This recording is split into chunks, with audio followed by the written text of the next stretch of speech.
Magandang araw po sa inyong lahat. Ay nako, malapit na po ang weekend and today is, thank God, it's a Friday. Pahinga na naman tayo bukas. Pero bago tayo magpahinga na tuluyan for the weekend, syempre mag-spokes hour na naman tayo. At syempre meron pong importanteng development, no? At kinakailangan kong ipaliwanag sa inyo kung bakit importante itong development nito sa kaso ni Tatay Digong sa ICC. Naghain po kasi ang abogado ni Tatay Digong ng isang motion para ma-disqualify itong ICC prosecutor na sa Kirim Karim na makialam sa prosecution ng kaso kay Tatay Digong. Now, sa ngayon po, naka-temporary leave po itong si Karim Khan dahil po siya ay naimbestigahan because of sexual misconduct. Dati nga sabi ko, inimbestigahan siya dahil siya ay manyakis. So, hindi po talaga siya ngayon sumasapi. Pero may posibilidad na bumalik siya kasi nga po, temporary lang yung leave niya. At ang motion na hinihingi ng mga abogado ngayon ni Tatay Digong ay permanente na wag siyang payagang mag-participate sa paglilitis ng kaso. Now, para maintindihan nyo bakit pinapadisqualify itong ICC prosecutor na ngayon po ay naka-voluntary leave habang iniimbestigahan for being manyakis, dapat nating balikan ano yung pagkakaiba ng ICC sa hukuman natin na na-influence ng mga Amerikano. No? Yung mga Europeans, yan yung tinatawag nating inquisitorial. Yung inquisitorial, hindi nila binibigay yung obligasyon na kumalap ng ebidensya sa biktima o sa abogado ng biktima. Kung hindi, hukuman mismo ang kumukuha ng ebidensya. Ganyan yung sistema natin sa Pilipinas kung tayo nasa ilalim pa ng mga Espanyol at yung mga prosecutor sa Espanya hanggang ngayon, ang tawag sa kanila ay judge. Now, itong ganitong tradisyon na inquisitorial ay taliwas doon sa sistema na ating pinapatupad sa Pilipinas na ang tawag ay adversarial. Dito sa adversarial, yung mga partidos kasama na yung mga biktima ang siyang kumakalap ng ebidensya at sinusumite sa piskalya at sa hukuman.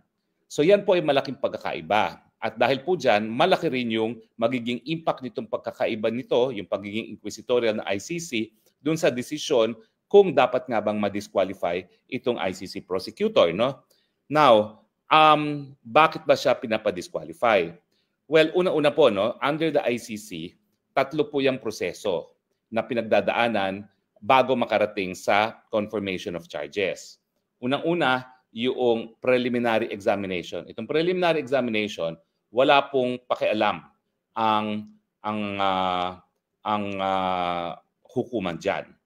Ang tanging may pakialam dyan ay yung prosecutor. Now, ano hinahanap sa preliminary examination? Well, a preliminary examination ay humahanap ng reasonable basis to believe na mayroong crime na nagawa at dapat itong litisin sa ICC. Wala pong pakialam ang korte dyan.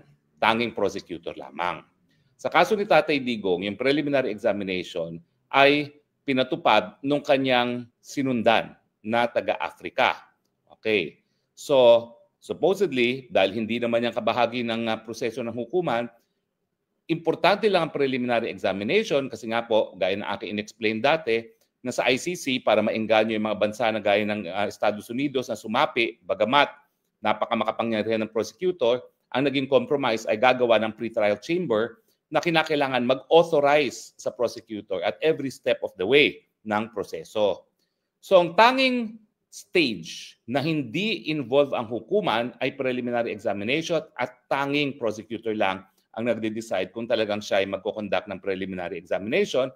Ang standard dyan is reasonable basis to believe na mayroong crime na na-commit within the ICC jurisdiction. No? Matapos dyan ay pupunta siya sa preliminary investigation. Okay? Now, ang preliminary investigation ngayon ay kinakailangan ng i-authorize ng hukuman. Okay? At ito ang nangyari na nag-apply yung dating prosecutor for preliminary investigation at ginarant naman ng hukuman. Now, ano ba yung hinahanap naman ngayon sa preliminary investigation? No? Ang preliminary investigation, hindi gaya sa Pilipinas, hindi pa sila humahanap ng probable cause. Kasi yung probable cause na yung likelihood na may krimen na naganap at ang nasasakdal ang posibleng gumawa niyan ay doon sa confirmation of charges. Dito sa preliminary investigation, naghahanap sila ng ebidensya para mag-issue ng warrant of arrest. Anong kinakailangan namang ebidensya para mag-issue ng warrant of arrest? Ito yung reasonable grounds to believe that the person committed the crime within the jurisdiction. Yun na nga po. So it is definitely mas mababa sa beyond reasonable doubt, pero mas mababa din dun sa probable cause na tinatawag. Kasi yan po yung popruebahan pa sa confirmation of charges. So ito, reasonable grounds to believe that the person has committed the crime within the ICC jurisdiction. Pero ano ang papel ng prosecutor dito? Ang papel ng prosecutor dito ay hindi lamang prosecutor na naghahanap ng ebidensya para patunayan siya nagkakasala. Ang prosecutor sa estadong ito ay gumaganap ng papel na para siyang mahistrado rin. Hindi lang ebidensya para mademanda ang akusadong hahanapin ng prosecutor sa preliminary investigation, kinakailangan tignan din ng prosecutor yung mga ebidensya na nagpapatunay na walang pagkakasala ang nasasakdal.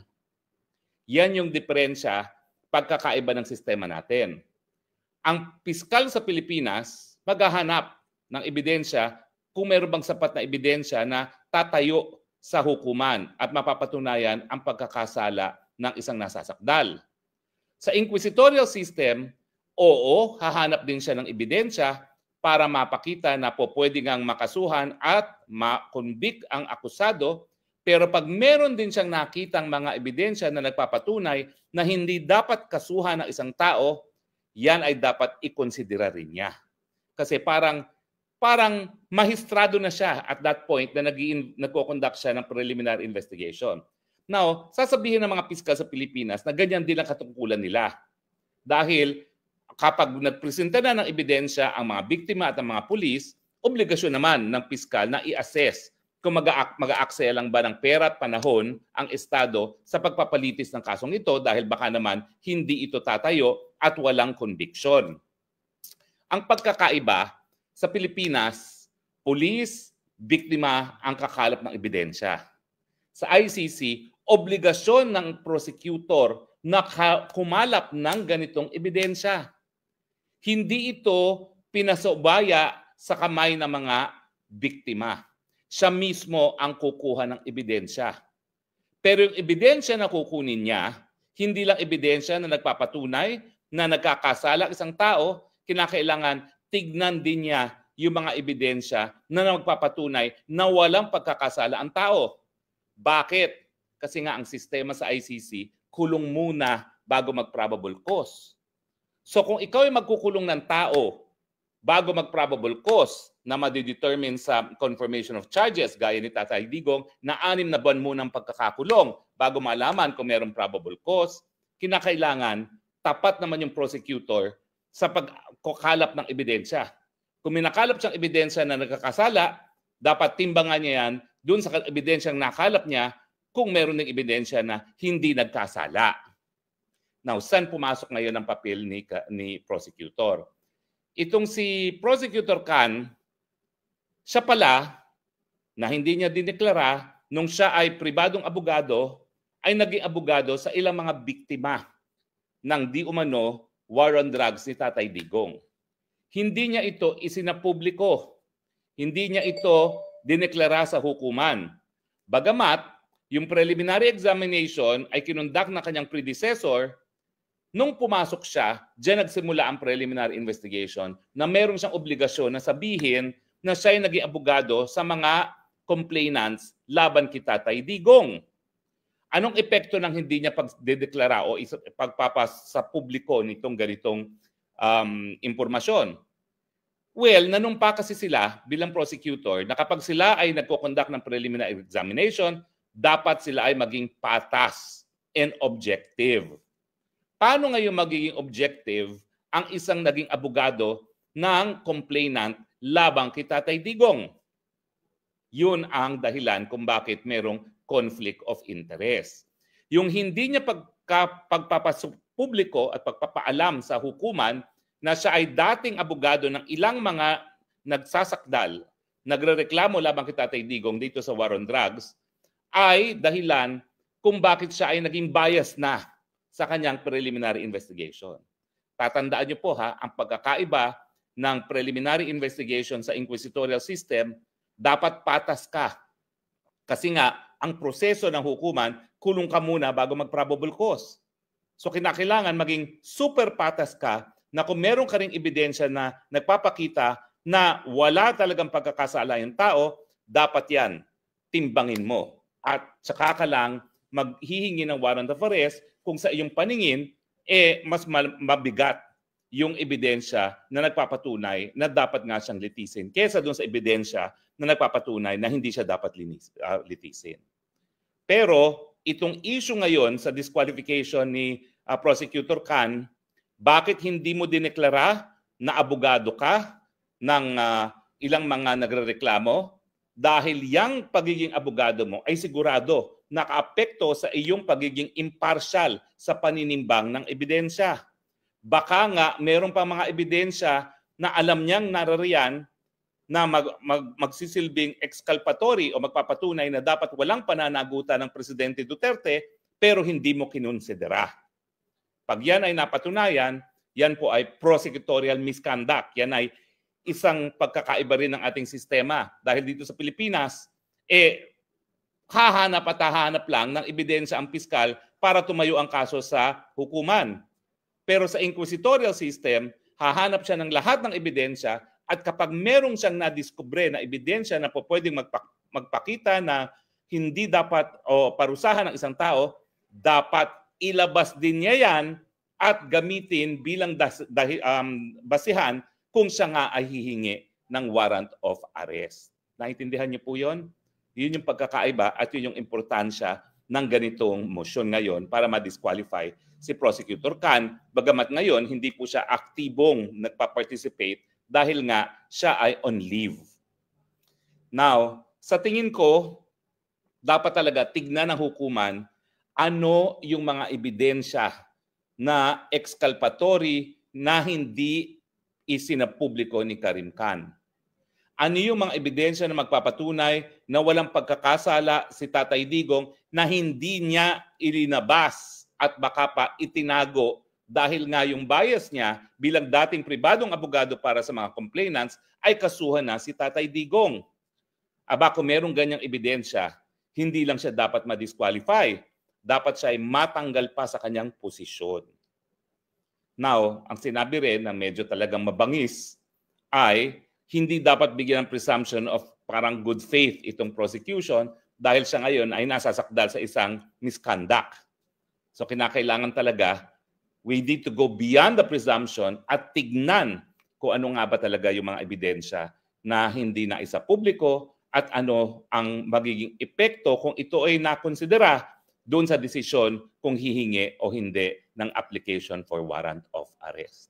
Seryoso po ito. Ito po ang pinaka-importanting motion na nahayain na ng depensa ni Tatay Digong dahil yung dalawa namang motion ay in suspended animation, no? Yung interim release at saka yung ruling on jurisdiction. Yung interim release, pinabura na po ng hukuman na hindi sila magdedesisyon. Bakit? Kasi tanging akusado lang naman talaga ang pwede humingi ng interim release. Dahil dyan, kung ayaw mo na mag-decide ayaw mo na akusadong desisyonan yung interim release, bakit naman pagpipilitan ng hukuman? Pero yung pangalawa, yung issue of jurisdiction, wala pa pong desisyon ng hukuman. Ang desisyon ang motion ng depensa, wag mo nang desisyonan yan dahil may inaantay pang dokumento. Ang sabi ng prosecution, yan ay labag sa karapatan ng mga biktima para mabilisang katarungan. Pero itong to disqualify Can, bagamat ito talaga ay hindi makakaapekto sa guilty or not guilty, ang importansya nito ay ano ba yung mga ebidensya na baka hindi inilabas ng prosecution na po pwedeng ilabas ngayon dito sa confirmation of charges. Kasi ngayon na magdedetermine ng hukuman kung mayroong probable cause para mag-proceed to trial. So ang issue, yung mga ebidensya na hindi linabas, kung ilalabas ngayon ito ba ay makaka-impluwensya sa desisyon ng hukuman kung dapat tumuloy o hindi ang kaso. So, ganyang kaimportante po yan. Dahil kung merong alam naman ng depensa na ebidensya na hindi binigyan ng pansin ng prosecution nung sila'y humingi ng warrant of arrest, mailalabas ngayon yan. At po pwede maging basihan ng hukuman para sabihin, mali nga ang prosecution nung humingi sila ng warrant of arrest at wala ngang probable cause. So depende kung ano yung ebidensya na hindi ikinonsindera, hindi isinapubliko ni Khan, nakasalalay po ang issue kung magtutuloy o hindi ang paglilitis kay Tatay Digong. Well, ganito lang naman po ang magiging diskusyon natin sa kaso ni Tatay Digong dahil ako nga po ay hindi kasapi sa legal team ni Tatay Digong at pinagbibintangan na naghihimasok. Pero ako naman po, kakilala niyo po ako. Napakatagal ko na pong pinapaintindi ang batas sa ating mga kababayan. Gagawin ko po yan whether or not I'm part of the team and I will be impartial and objective dahil kapag ako hindi naman naging ganyan, hindi naging pata sa aking diskusyon, wala na pong makikinig sa akin. So ang aking pagiging pata sa diskusyon ng mga issue na lumalabas sa kaso ni Tatay Digong, ang primary na nais ko pong mangyari, mapaintindi sa inyo kung anong nangyayari. Pero hindi naman kayo makikinig sa akin kung hindi ako magiging patas sa aking mga eksplanasyon. Kaya ang aking pangako, lahat po ng sa aking pagdidiskurso ng mga issues at mga pangyayari sa hukuman, asahan niyo po. Bagamat tayo po ay nagmamahal kay Tatay Digong, tayo po ay magiging isang impartial na observer. Ang aking ninanais maintindihan ng proseso, bagamat paminsan-minsan, ako rin po ay magkakaroon ng kuro-kuro kung tama or mali. Pero sa ngayon po, suportado ko po ang defense team ni Tatay Digong dahil kung meron ngang mga ebidensya na nagpapakita na dapat wag nang kasuhan si Tatay Digong na hindi ilinabas ni Prosecutor Khan, hindi lang siya dapat ma-disqualify, dapat pa siyang matanggal as prosecutor, dapat siguro matanggalan ng titulo bilang abogado sa England, at dapat i-dismiss na ang kaso pagdating ng confirmation of charges. Malinaw po ang aking posisyon. Okay, maraming salamat po ha. At sana patuloy kayong magtiwala sa akin ng aking papel sa buhay ngayon, mapaintindi ang batas sa lahat because ignorance of the law excuses no one from compliance therewith. Maraming salamat po. And again, Philippines, I love you. You're the only country that I have. You're the only country that I love. Bye. God bless the Philippines.